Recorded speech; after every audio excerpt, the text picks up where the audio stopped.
Je m'appelle Sandrine Vasseur. J'ai 29 ans. Je ne savais pas que le mal pur pouvait porter le visage de ma propre sœur jusqu'à ce mardi matin brumeux à l'hôpital de Limoges. Je n'étais même pas encore tout à fait réveillée quand l'étouffement a commencé. Ce n'était pas l'accident de voiture qui m'empêchait de respirer, c'était la main manucurée de ma sœur Laetitia qui venait de tourner la valve de mon oxygène vers le zéro absolu.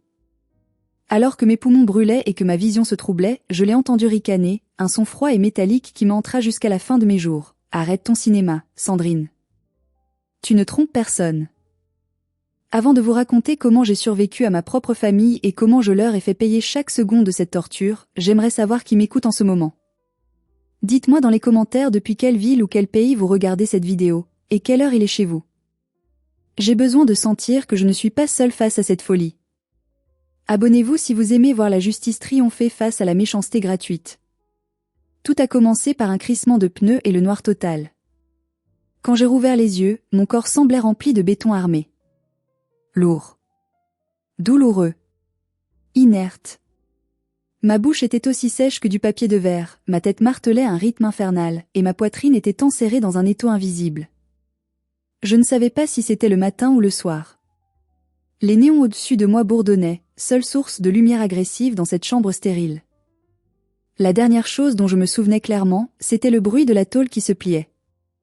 Ma petite Clio qui partait en tête à queue sur la départementale glissante, les phares d'un camion en face, puis le silence. Maintenant, j'étais là, enchevêtrée dans des fils, un bras en écharpe, une jambe surélevée, et des bleus fleurissant sur mes côtes comme une carte géographique de la douleur. Mais le pire n'était pas la douleur physique. C'étaient les voix. C'était la voix de ma sœur Laetitia d'abord, perçante et aiguë, résonnant dans la pièce avant même que mes paupières ne puissent s'ouvrir complètement. Elle ne demandait pas si j'allais bien. Elle ne demandait pas si je souffrais. Non. Regarde-la, disait Laetitia. Elle dort comme une masse. Franchement, elle a ruiné la voiture pour rien. C'était une épave de toute façon, mais quand même, elle aurait pu faire attention. Maman, tu te rends compte qu'elle va encore nous demander de l'argent pour en racheter une ? Ma mère, Chantal, était assise sur le fauteuil près de la fenêtre. Je l'ai vue du coin de l'œil quand j'ai réussi à tourner la tête de quelques millimètres. Elle ne me regardait pas. Elle faisait défiler l'écran de son téléphone avec cet air d'ennui profond qu'elle réservait aux situations qui ne la concernaient pas directement. Comme si ma présence ici, brisée et vulnérable, n'était qu'un contretemps dans son emploi du temps de retraitée oisive. C'est tellement dramatique, a continué Laetitia en s'approchant de mon lit.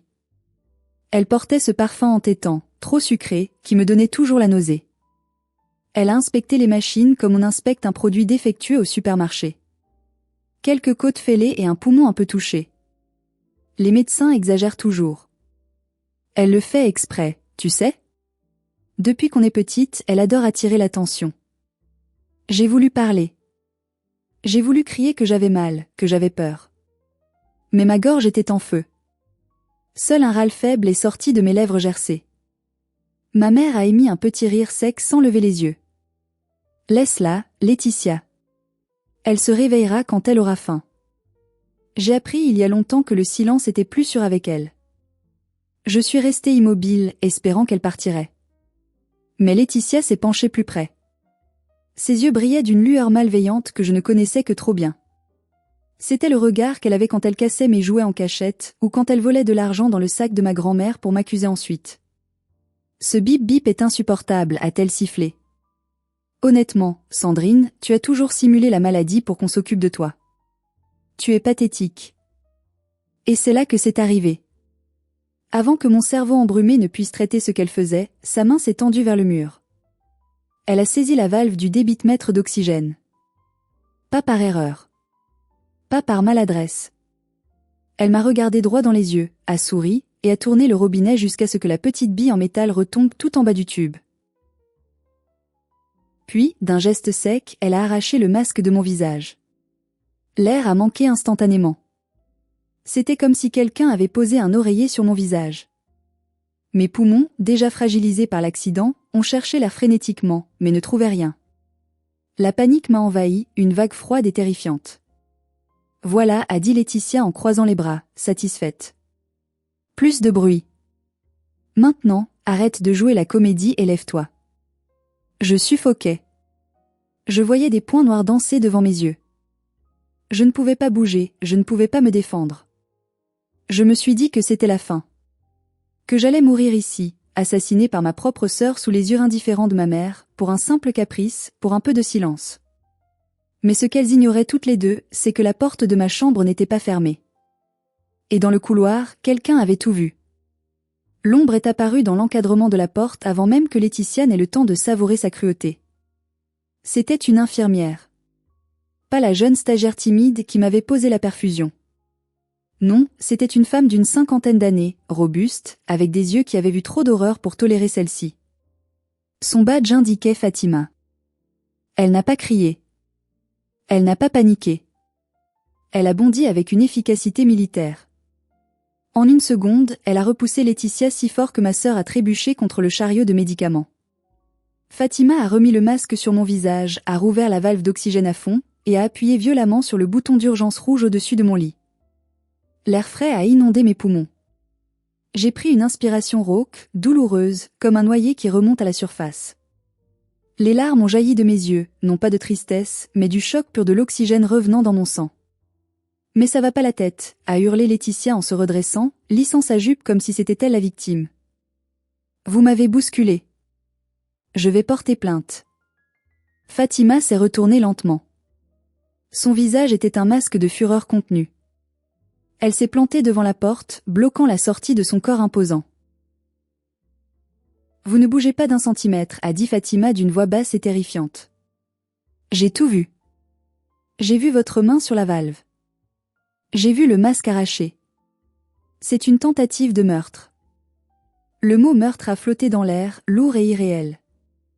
Ma mère, Chantal, a enfin lâché son téléphone. Sa bouche s'est ouverte et refermée comme celle d'un poisson hors de l'eau. N'importe quoi, a bafouillé ma mère, essayant de retrouver son arrogance habituelle. Elle jouait. C'est sa sœur. Vous, le personnel hospitalier, vous dramatisez toujours tout pour facturer plus cher. Laetitia, viens, on s'en va. Elles ont essayé de passer. Fatima n'a pas bougé. J'ai appelé la sécurité et la police est en route. Personne ne sort. Laetitia est devenue blême. Pour la première fois de sa vie, son audace vacillait. C'est elle qui l'a demandé, a-t-elle menti, me pointant du doigt avec hystérie. Sandrine a dit que le masque la gênait. Je voulais juste l'aider. Je ne pouvais pas répondre. Je tremblais de tout mon corps sous les draps. Mon rythme cardiaque sur le moniteur, qui venait d'être rebranché, s'affolait à 140 battements par minute. Le bip-bip frénétique était la seule preuve dont Fatima avait besoin. 10 minutes plus tard, 2 officiers de police sont entrés, accompagnés de 2 agents de sécurité de l'hôpital. L'ambiance dans la chambre a changé instantanément. Ce n'était plus une dispute familiale. C'était une scène de crime.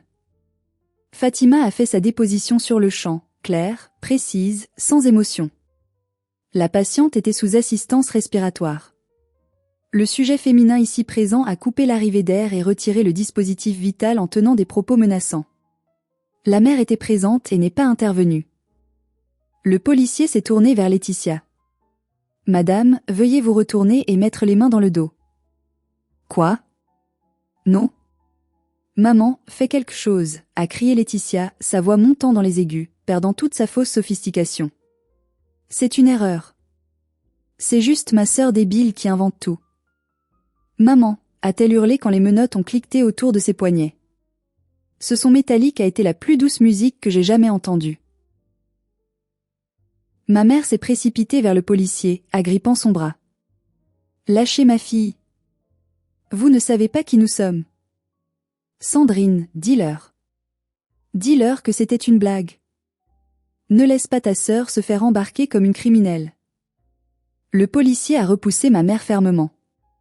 Madame, reculez ou vous serez aussi interpellée pour obstruction.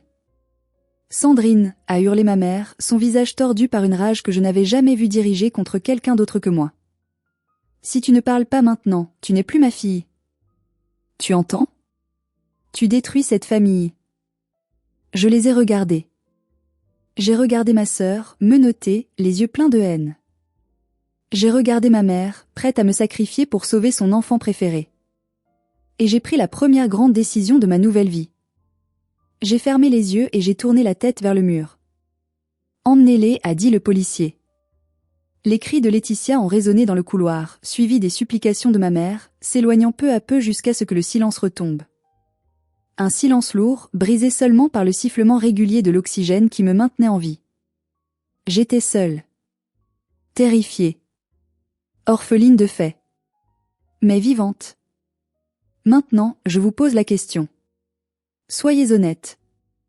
Si votre sœur avait essayé de vous couper l'air sur un lit d'hôpital, et que votre mère vous avait demandé de mentir à la police pour la sauver, qu'auriez-vous fait? Auriez-vous parlé? Auriez-vous défendu votre famille? Dites-le-moi en commentaire. Je lis tout. Le calme qui a suivi leur arrestation était étrange. C'était un calme chargé d'électricité statique, comme l'air avant un orage violent. Fatima, l'infirmière, est restée avec moi un long moment, vérifiant mes constantes, me parlant doucement. Elle m'a dit que l'hôpital avait déposé une plainte en son nom propre pour agression sur personnel et mise en danger de la vie d'autrui. Cela signifiait que même si je retirais ma plainte, l'affaire suivrait son cours. Mais je savais que ce n'était pas fini. On ne coupe pas la tête de l'hydre aussi facilement. Le lendemain matin, on m'a rendu mon téléphone. Il était dans un sac en plastique avec mes effets personnels. La batterie était faible, mais quand je l'ai allumé, il a vibré sans discontinuer pendant 5 minutes entières. 34 appels manqués. 18 messages vocaux. 50 messages WhatsApp. Et des notifications Facebook en cascade. Ce n'étaient pas des messages de soutien. Ma mère et Laetitia avaient été relâchées après leur garde à vue, probablement avec une convocation ultérieure au tribunal. Et elles n'avaient pas perdu de temps. Elles avaient lancé la machine de guerre, la rumeur. J'ai ouvert le groupe de discussion de la famille élargie, celui où l'on partage habituellement des photos d'anniversaire et des vœux de bonne année. Ce que J et lui m'a donné la nausée. Message de tante Monique. Sandrine, comment as-tu pu faire ça à ta mère? Elle est dévastée. Inventer une histoire pareille alors que tu es sous morphine, c'est honteux. Message de mon cousin Julien. Laetitia m'a tout raconté. Tu as arraché ton propre masque pour les faire accuser parce qu'elles refusaient de te payer une nouvelle voiture. Tu as besoin d'aide psychiatrique, ma pauvre. Message de ma mère envoyé à 3 heures du matin sur le groupe familial. Je demande à tout le monde de prier pour Sandrine. L'accident a dû toucher son cerveau.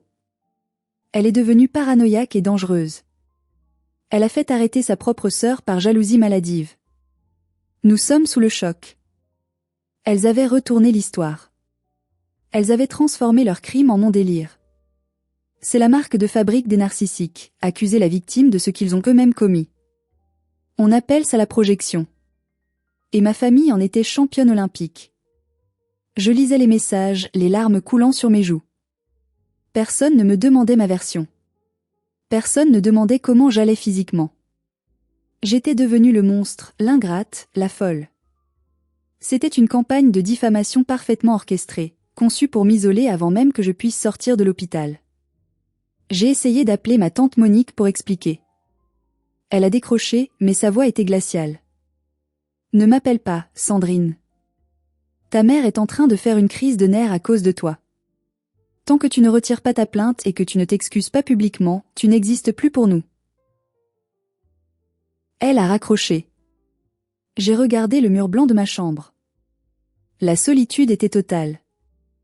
J'avais l'impression d'être une pestiférée. Mais au fond de moi, une petite flamme commençait à s'allumer. Ce n'était plus de la tristesse. C'était de la colère. Froide. Dure. Elle pensait m'avoir isolée? Elles pensaient m'avoir brisée avec leurs mensonges? Elles avaient tort. Elles venaient juste de me libérer de l'obligation d'être la gentille fille. Mais je ne savais pas encore à quel point elles étaient prêtes à aller loin pour me détruire. Ce n'était pas seulement ma réputation qu'elles visaient. C'était ma survie. Une notification d'email a attiré mon attention. C'était ma banque. Alerte solde débiteur. Mon cœur a raté un battement. J'ai ouvert l'application avec des doigts tremblants, priant pour que ce soit une erreur. Ce que j'ai vu sur l'écran m'a fait oublier mes côtes cassées. Il y a 5 ans, quand mon père est décédé, j'avais ouvert un compte joint avec ma mère. C'était supposé être un compte au cas où, pour ses frais médicaux ou des urgences liées à la maison familiale. J'y versais 200 € chaque mois, consciencieusement. Au fil des années, avec quelques primes et des économies supplémentaires que j'y avais placées pour la sécurité de maman, le solde avait atteint près de 15 000 €. C'étaient mes économies. Mon filet de sécurité. L'apport pour mon futur appartement. Le solde affiché à l'écran était de 450 €. 15 000 € avaient disparu en 24 heures. J'ai cliqué sur le détail des transactions. Virement instantané vers compte tiers. Retrait espèce guichet. Paiement cabinet d'avocats Dumont et associés. Ma mère avait vidé le compte. Elle avait pris MON argent pour payer l'avocat qui allait défendre Laetitia contre moi. L'ironie était si cruelle qu'elle en devenait grotesque. Je finançais la défense de la personne qui avait essayé de me tuer. J'ai voulu hurler, mais mes poumons ne le permettaient pas. J'ai senti une vague de chaleur me submerger. Je n'avais plus rien. Pas de famille, et maintenant, plus un sou. Comment allais-je payer mon loyer? Comment allais-je vivre pendant ma convalescence? Mais l'horreur ne s'arrêtait pas là. Mon téléphone a sonné. C'était le numéro de mon travail. C'était Monsieur Bernard, le directeur des ressources humaines.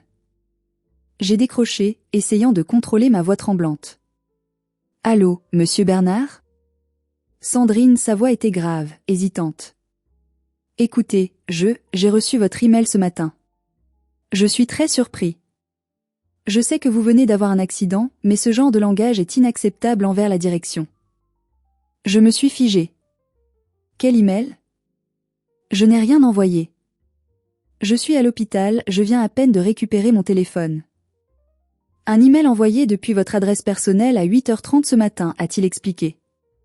Disant que vous démissionnez, que la boîte est une, je cite, fosse à purin gérée par des incompétents, et que vous avez copié des données confidentielles pour les vendre à la concurrence. Le monde a tangué. Laetitia. Elle connaissait mon mot de passe. C'était le nom de notre premier chien, suivi de ma date de naissance. Je ne l'avais jamais changé. Pendant que j'étais inconsciente ou sous sédation, ou peut-être juste après sa sortie de garde à vue, elle s'était connectée. Elle essayait de me faire licencier pour faute lourde. Elle voulait me couper toutes mes ressources.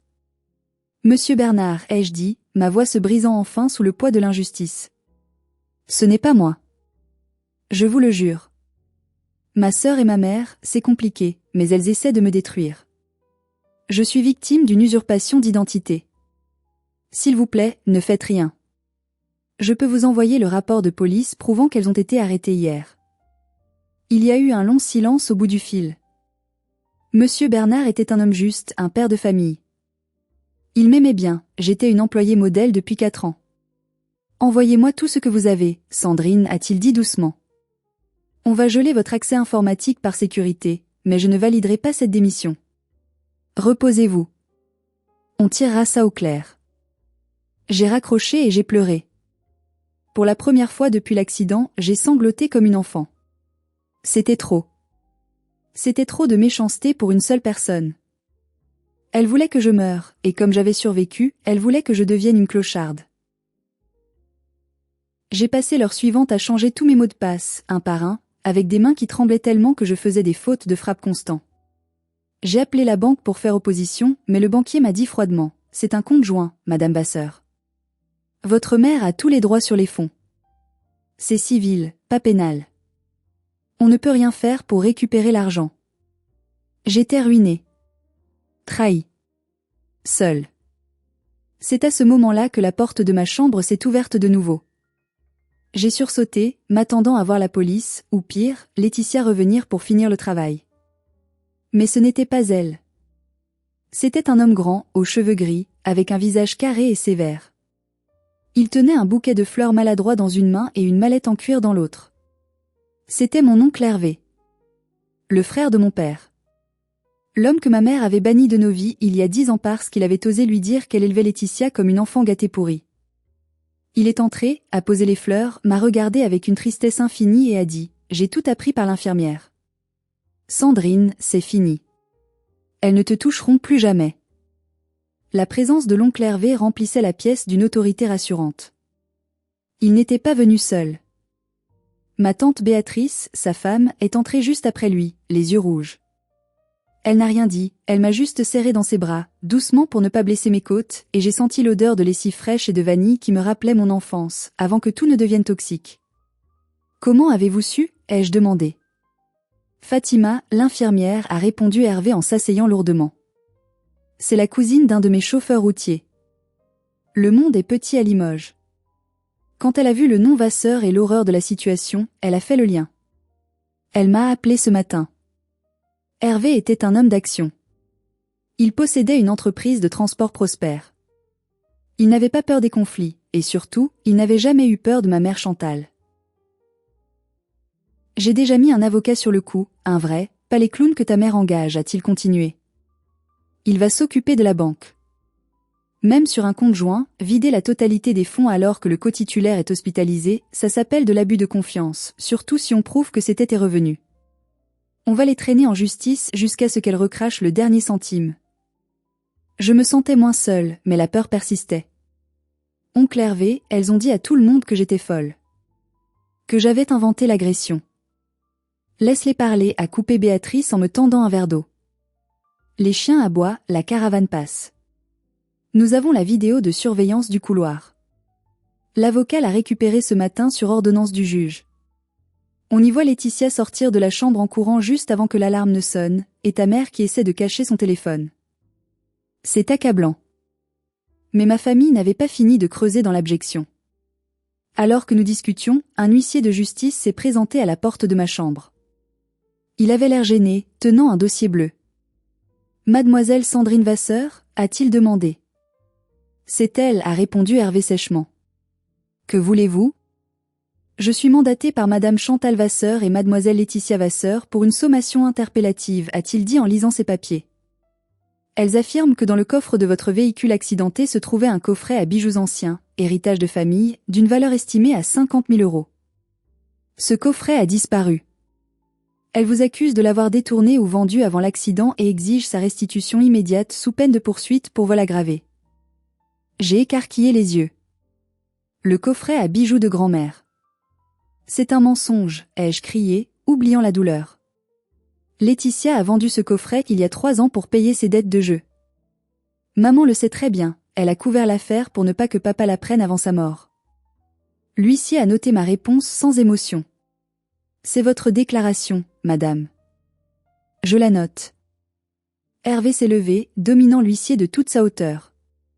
Vous direz à votre cliente que nous avons les reçus du dépôt-vente L'Or Ancien rue Jean Jaurès, daté de 2021, signé de la main de Laetitia Vasseur. J'ai gardé une copie de tout quand j'ai aidé mon frère à faire l'inventaire avant son décès. Si elles poursuivent cette plainte, nous porterons plainte pour dénonciation calomnieuse. L'huissier a pâli légèrement, a hoché la tête et a quitté la chambre rapidement. Elles sont désespérées, a murmuré Hervé, les poings serrés. Elles essaient de créer une contre-attaque pour te forcer à négocier le retrait de ta plainte pour l'oxygène. C'est du chantage.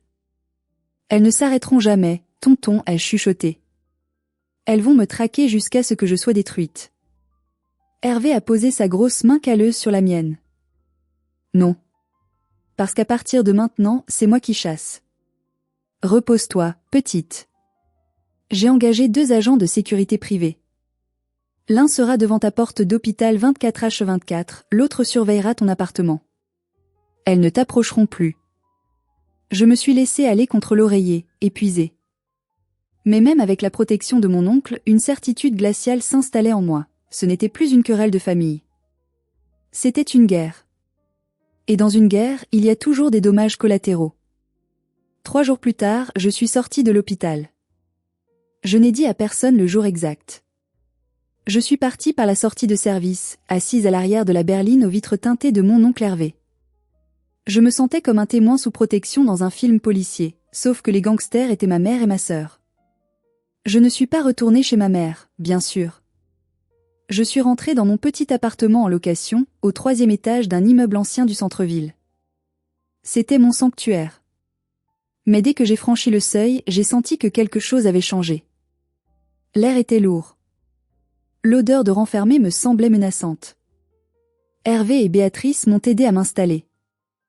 Ils ont vérifié les fenêtres, changé les verrous pour des modèles de haute sécurité. Hervé a installé 3 caméras connectées, une sur le palier, une dans le salon, et une pointée vers la rue. Tu as mon numéro en numérotation rapide, m'a dit Hervé avant de partir. Au moindre bruit, tu appelles. N'hésite pas. La première nuit a été un enfer. Chaque grincement du parquet me faisait sursauter. Chaque voiture passant dans la rue me donnait des palpitations. Je fixais l'écran de mon téléphone, regardant le flux vidéo des caméras comme une obsédée. Ce n'était pas de la paranoïa. C'était de l'expérience. Je savais de quoi elles étaient capables. Le lendemain matin, mon propriétaire, Monsieur Dupuis, m'a appelé. Mademoiselle Vasseur, je voulais vous prévenir, a-t-il dit, la voix inquiète. Une femme est passée hier soir, vers 22h. Elle a insisté pour avoir le double de vos clés. Mon sang s'est glacé. Qui c'était?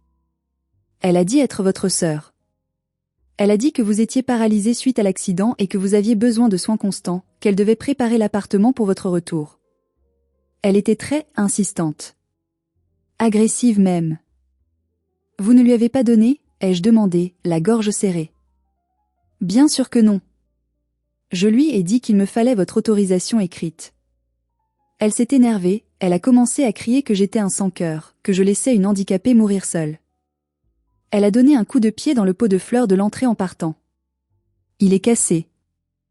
Je me suis excusée profusément, promettant de rembourser le pot. J'ai raccroché, les mains tremblantes. Elles savaient que j'étais rentrée.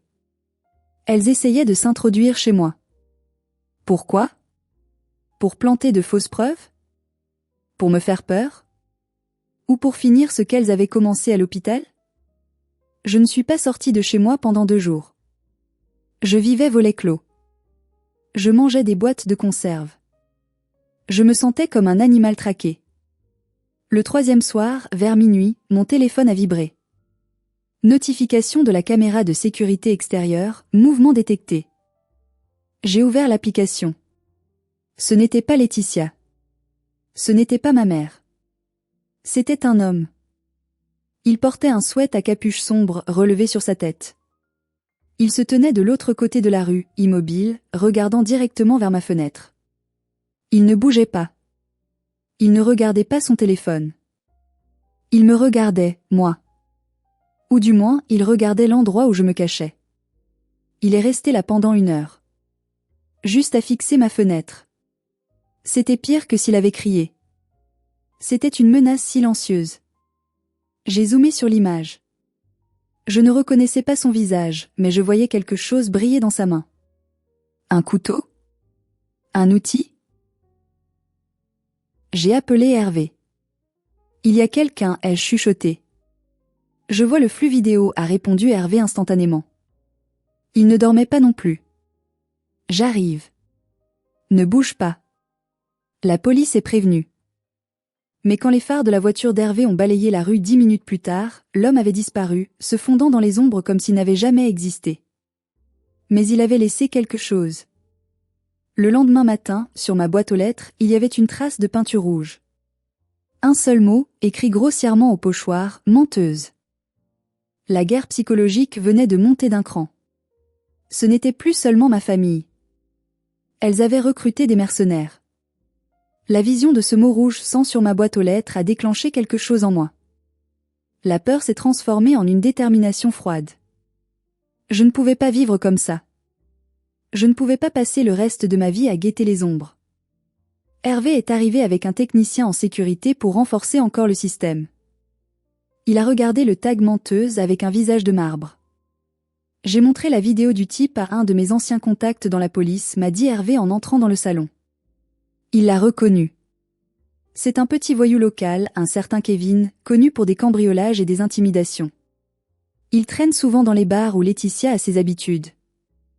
Elle l'a payé, ai-je conclu. Avec mon argent. Avec les 15 000 € qu'elles ont volés sur le compte joint. Probablement a acquiescé Hervé. Ce qui veut dire qu'il ne s'arrêtera pas tant qu'il sera payé. Mais ça veut aussi dire qu'on a un lien. Si on arrive à prouver que Laetitia l'a payé, c'est association de malfaiteurs. C'est la prison ferme, pas juste du sursis. Les jours suivants ont été un jeu du chat et de la souris terrifiant. Le type, Kevin, revenait. Il ne s'approchait jamais assez pour être arrêté, mais assez pour être vu. Il laissait des mégots de cigarettes devant ma porte. Il sonnait à l'interphone à 3 heures du matin et ne disait rien, respirant juste lourdement dans le micro. Je vivais avec un couteau de cuisine sur ma table de nuit. Je sursautais à chaque notification. Mon médecin m'avait prescrit des anxiolytiques, mais je refusais de les prendre. Je devais rester alerte. Si je m'endormais trop profondément, je craignais de ne jamais me réveiller. Puis, le coup de grâce est arrivé par email. Sujet: confirmation de changement de bénéficiaire, assurance vie prévoyance. J'ai ouvert le mail, le cœur battant à tout rompre. Une demande avait été faite pour modifier le bénéficiaire de mon assurance décès, que mon entreprise payait. Le bénéficiaire actuel était l'association La Croix-Rouge, j'avais changé ça après la mort de papa. La nouvelle demande visait à remettre Madame Chantal Vasseur. La demande avait été rejetée par l'assureur car la signature électronique ne correspondait pas. Mais l'intention était claire comme de l'eau de roche. Elles anticipaient ma mort. Ou pire, elles l'espéraient. Elles voulaient s'assurer que si l'accident ou le suicide arrivait, elles toucheraient le jackpot. J'ai appelé Hervé, ma voix blanche de rage. Tonton, organise une réunion. Avec tout le monde. Les grands-oncles, les cousins, tout le clan Vasseur. Je veux que tout le monde soit là. Tu es sûr? A demandé Hervé. Ça va être violent. Je veux qu'il voie, ai-je dit. Je veux qu'il voie les monstres qu'il protège. Je veux que ce soit public. Dimanche prochain. Chez toi. D'accord, a dit Hervé. Je m'occupe des invitations. Et je m'occupe de la sécurité. Le reste de la semaine, j'ai compilé mon dossier. J'ai imprimé les relevés bancaires. J'ai copié les vidéos de surveillance du harceleur. J'ai imprimé les emails de l'assurance et de mon travail. J'ai tout mis dans un classeur rouge. Le dimanche est arrivé. Il pleuvait des cordes sur Limoges, un temps gris et déprimant qui collait parfaitement à l'ambiance. Hervé est venu me chercher. J'avais encore mal aux côtes, je marchais avec une canne, mais je n'avais jamais eu la tête aussi haute. En arrivant chez mon oncle, j'ai vu la voiture de ma mère. Une Mercedes qu'elle n'avait pas les moyens d'entretenir. Elles étaient là. Je suis entré dans le grand salon. Il y avait une quinzaine de personnes. Des oncles, des tantes, des cousins qui m'avaient insulté sur WhatsApp quelques jours plus tôt. Ils se sont tus en me voyant. Ma mère était assise sur le canapé en velours, un mouchoir à la main, jouant la veuve éplorée. Laetitia était à côté d'elle, pianotant sur son téléphone, l'air insolent, mâchant un chewing-gum la bouche ouverte. « Ah, voilà la miraculée » a lancé Laetitia sans lever les yeux. « On peut savoir pourquoi on est convoqué ? On a un déjeuner prévu nous. » Je me suis assise en face d'elle. J'ai posé le classeur rouge sur la table basse. Le bruit a résonné comme un coup de feu. « On n'est pas là pour déjeuner » a dit Hervé en fermant la porte à clé derrière lui. « On est là pour un procès. » « Un procès » a ricané ma mère, tentant de garder sa posture digne. « Hervé, tu te prends pour qui ? Tu as toujours été jaloux de notre réussite, mais là, tu deviens ridicule. Viens Laetitia, on s'en va. » Elles se sont levées. « Assieds-toi, Chantal » a tonné Hervé d'une voix si puissante que les vitres ont tremblé. « Si tu franchis cette porte, je coupe l'accès au fonds de fiducie familiale immédiatement. Et je transmets ce dossier au procureur de la République demain matin à 8 heures. » Le fonds de fiducie. C'était l'argent que grand-père avait laissé, géré par l'entreprise de transport, qui versait des dividendes mensuels à tous les membres de la famille. C'était la seule vraie source de revenus de ma mère et de Laetitia. Elles se sont rassises, furieuses. Hervé a allumé la grande télévision murale. Sans un mot, il a lancé la vidéo. L'image était granuleuse, en noir et blanc, mais on voyait parfaitement. On voyait le lit d'hôpital. On voyait Laetitia s'approcher. On voyait sa main tourner la valve. On voyait le masque arraché. On voyait son rire. Un silence de mort est tombé sur le salon. Tante Monique a mis la main devant sa bouche. Cousin Julien a baissé les yeux. La vidéo a continué. L'arrivée de Fatima. L'agression. La police. Quand l'écran est redevenu noir, personne n'osait respirer. C'est truqué, a crié Laetitia, mais sa voix tremblait. C'est des effets spéciaux. Avec l'IA, on peut tout faire maintenant. Ferme-la, a dit Hervé calmement. On a aussi ça. Il a projeté les relevés bancaires. Le retrait de 15 000 €. Puis, les relevés téléphoniques de Laetitia, obtenus légalement par l'avocat dans le cadre de la plainte pour harcèlement. On y voyait des dizaines de SMS échangés avec un certain Kevin le dingue. Hervé a lu un des messages à haute voix. Vas-y ce soir. Fais-lui peur. Casse une vitre si tu veux. Je veux qu'elle craque. Et la réponse de Kevin, ça te coûtera 500 balles de plus. Et le virement correspondant depuis le compte de ma mère. Toute la salle s'est tournée vers Chantal et Laetitia. Le déni n'était plus possible. Ce n'était pas une dispute de sœurs. C'était une entreprise criminelle. Vous avez payé un voyou pour terroriser votre propre fille, a demandé tante Monique, sa voix brisée par le choc. Chantal, dis-moi que c'est faux. Ma mère s'est redressée. Son masque est tombé. Plus de larmes, plus de fragilité. Juste une haine pure. Elle le mérite, a craché ma mère en me pointant du doigt. Elle a toujours été jalouse de Laetitia. Elle a toujours voulu nous séparer. C'est elle la méchante. J'ai pris l'argent parce qu'il m'appartient. Je t'ai nourri, logé, élevé. Tout ce que tu as est à moi. Et l'assurance vie, ai-je demandé doucement. Tu voulais me tuer, maman? Ou juste attendre que Kevin fasse une erreur? Tu ne sers à rien, a hurlé Laetitia. Tu as un bon boulot, tu as de l'argent, et tu ne nous donnes rien. On galère et toi tu t'achètes des appartements. Tu es une égoïste. C'était donc ça. De la jalousie pure. De l'avidité. Elle me détestait parce que je réussissais là où elles échouaient. Elle me détestait parce que je ne dépendais pas d'elle. Hervé s'est levé. Il a regardé sa sœur et sa nièce comme on regarde des ordures. C'est fini, a-t-il dit. À partir de cet instant, vous êtes bannis de cette famille. Le fonds de fiducie est gelé pour enquête judiciaire sur détournement de fonds. Vous ne toucherez plus un centime de l'entreprise. Et je vais personnellement témoigner contre vous au tribunal. Tu ne peux pas faire ça, a crié Laetitia en se jetant vers lui. Deux cousins l'ont intercepté et l'ont repoussé sur le canapé. Je me suis levée à mon tour. J'ai marché jusqu'à ma mère. Je l'ai regardée dans les yeux. Je n'ai vu aucun amour. Juste un vide effrayant.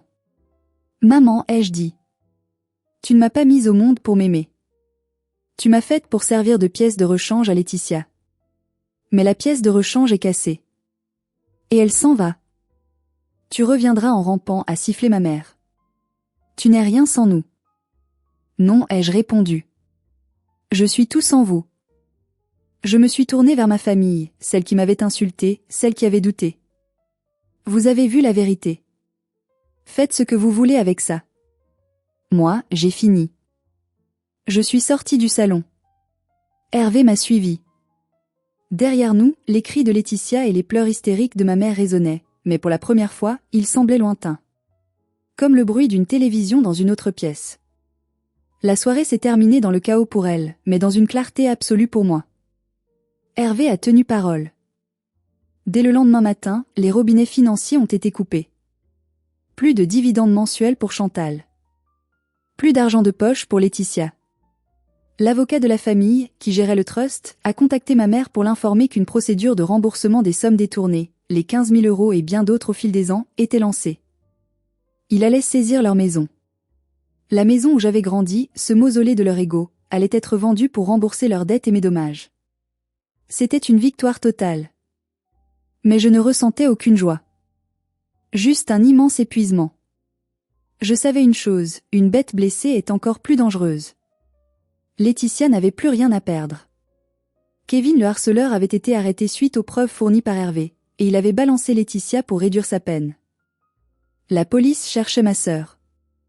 Elle était en cavale, probablement cachée chez une amie douteuse. Je ne pouvais pas rester à Limoges. Cette ville était trop petite. Chaque rue me rappelait un souvenir douloureux. Chaque ombre ressemblait à ma sœur. Je veux partir, tonton, ai-je dit à Hervé 2 jours après la réunion. Je sais, a-t-il répondu. Il n'a pas essayé de me retenir. Où veux-tu aller? Loin. Très loin. Quelque part où il pleut et où la mer efface les traces. Brest, a suggéré Béatrice. J'ai une cousine là-bas qui loue un petit studio. C'est au bout du monde. C'est parfait, ai-je dit. Nous avons organisé mon départ comme une opération militaire. Je n'ai pas mis mon appartement en location, j'ai rompu le bail. J'ai vendu mes meubles sur Le Bon Coin en une journée à des prix dérisoires. Je ne voulais rien emporter qui me rappelle cette vie.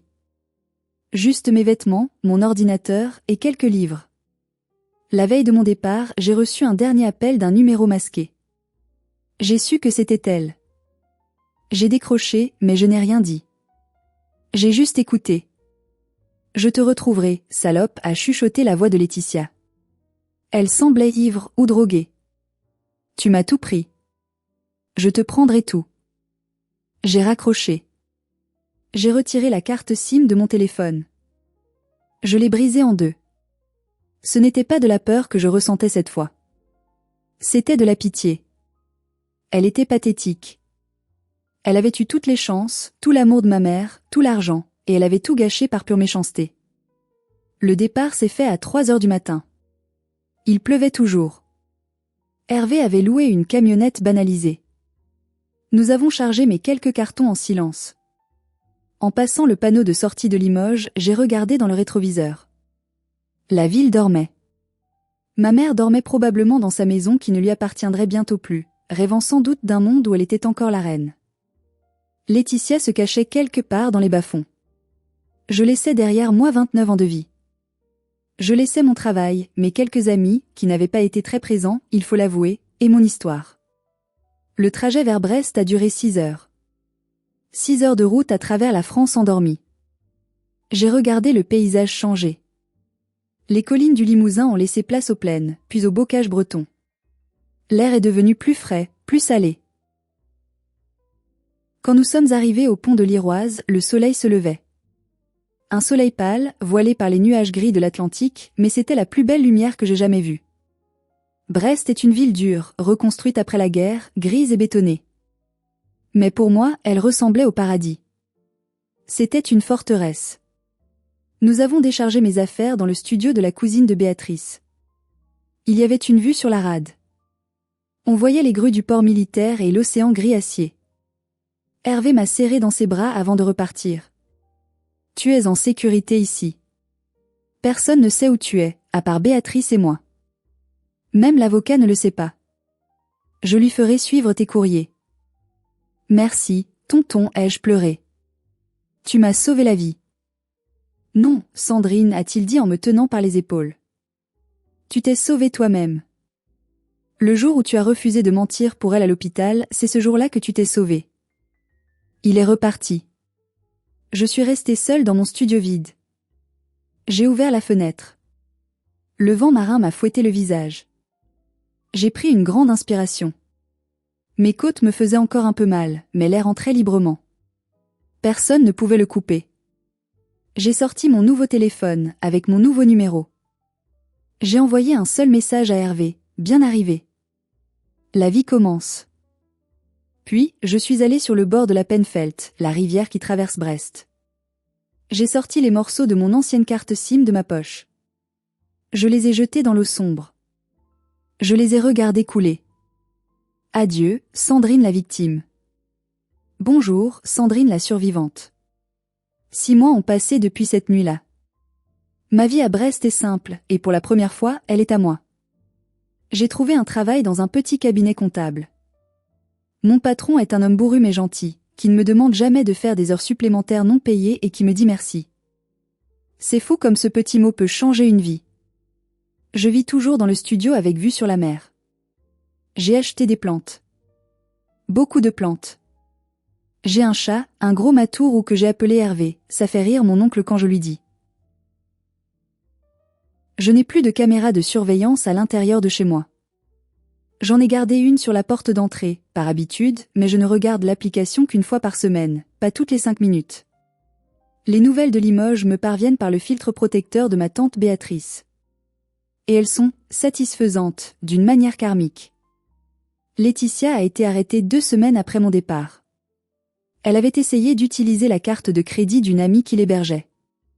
La police l'a cueillie au distributeur. Elle a été jugée pour l'agression à l'hôpital, pour le harcèlement et pour complicité avec Kevin. Comme elle avait un casier vierge, elle n'a pas pris de prison ferme lourde, mais elle a écopé de 18 mois dont 6 fermes, aménageables avec un bracelet électronique et une obligation de soins psychiatriques. Le bracelet électronique l'a obligée à rester chez ma mère. Et c'est là que l'enfer a vraiment commencé pour elles deux. Enfermées ensemble dans une maison qui était en train d'être saisie, sans argent, sans le fonds de fiducie, elles se sont entre-dévorées. Béatrice m'a raconté que les voisins appelaient la police presque tous les soirs pour tapage nocturne. Elles se hurlaient dessus, se reprochant mutuellement leur déchéance. Ma mère a fini par perdre la maison. Elle vit maintenant dans un petit HLM en banlieue. Elle a essayé de contacter Hervé pour demander de l'argent, jouant la carte de la pauvre vieille femme abandonnée. Hervé a simplement raccroché. Quant aux 15 000 € volés, je ne les reverrai probablement jamais en totalité. La vente de la maison a servi à payer les créanciers prioritaires. Mais l'avocat a réussi à récupérer environ 4 000 €. J'ai utilisé cet argent pour m'offrir un beau voyage en Irlande le mois dernier. J'ai bu une bière à la santé de ma liberté sur une falaise face à l'océan. Parfois, je fais encore des cauchemars. Je rêve que je suis dans ce lit d'hôpital, que l'air manque, que Laetitia rit. Je me réveille en sueur, cherchant mon souffle. Mais ensuite, j'entends le ronronnement de mon chat, j'entends la pluie bretonne contre la vitre, et je sais que c'est fini. Je n'ai pas de petite amie pour l'instant. Je prends le temps de me reconstruire. J'apprends à faire confiance à nouveau, ce qui est le plus dur. Quand on a été trahi par sa propre mère et sa propre sœur, faire confiance à un étranger demande un courage surhumain. Mais j'y travaille. Je vois une psychologue tous les mardis. Elle me dit que je progresse. J'ai croisé une collègue l'autre jour qui se plaignait que sa mère l'appelait trop souvent. J'ai souri poliment. Si elle savait. Si elle savait le luxe que c'est d'avoir une mère qui s'inquiète pour vous, même trop. Ou peut-être le luxe inverse, ne plus avoir de mère du tout. Je suis une orpheline volontaire. J'ai coupé la branche pourrie de mon arbre généalogique pour que le reste de l'arbre puisse survivre. Et regardez-moi, je bourgeonne. Je voulais partager mon histoire non pas pour me faire plaindre, mais pour envoyer un message à tous ceux qui écoutent cette vidéo. On nous apprend depuis l'enfance que la famille, c'est sacré. Que le sang est plus épais que l'eau. Que l'on doit tout pardonner à sa mère ou à sa sœur parce que c'est la famille. C'est un mensonge. Le sang ne vous oblige à rien. Le sang ne donne à personne le droit de vous maltraiter, de vous voler, ou de vous couper l'oxygène. Le respect, l'amour et la loyauté se méritent. Ils ne sont pas dus par naissance. Si vous êtes dans une situation où votre famille vous fait du mal, vous manipule, vous vole ou vous met en danger, ne restez pas pour sauver les apparences. Ne restez pas parce que vous avez peur d'être seul. La solitude vaut 1000 fois mieux que la compagnie de bourreaux déguisés en proches. Il m'a fallu une tentative de meurtre pour ouvrir les yeux. N'attendez pas d'être sur un lit d'hôpital. N'attendez pas qu'on vous coupe l'air. Partez. Préparez votre sortie. Mettez de l'argent de côté en secret. Trouvez vos alliés, il y a toujours un oncle Hervé ou une infirmière Fatima quelque part. Et quand vous partez, ne regardez pas en arrière. Aujourd'hui, je respire. C'est la chose la plus simple et la plus précieuse au monde. Je respire un air qui est à moi. Merci de m'avoir écouté jusqu'au bout.